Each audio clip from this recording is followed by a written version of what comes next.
My name is Anthony Mataloni. I'm a professional photographer from Austin, Texas, and I'm going to talk a little bit about the different types of film that you can shoot with a a large format camera.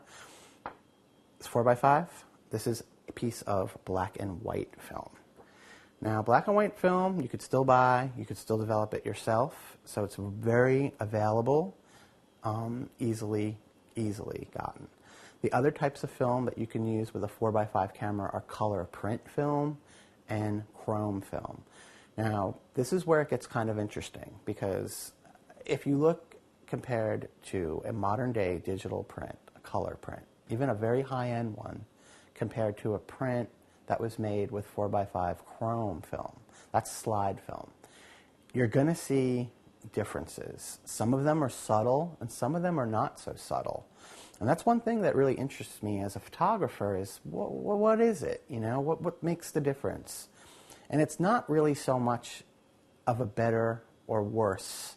It's just a difference. And that's what is very interesting to me.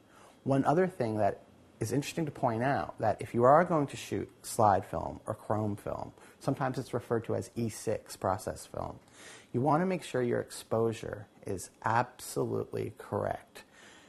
Slide film, there's really no latitude for under or overexposing, and that's a very important thing to know because, one, it's pretty expensive, so you don't want to go through a whole bunch of film, you're going to lose some money.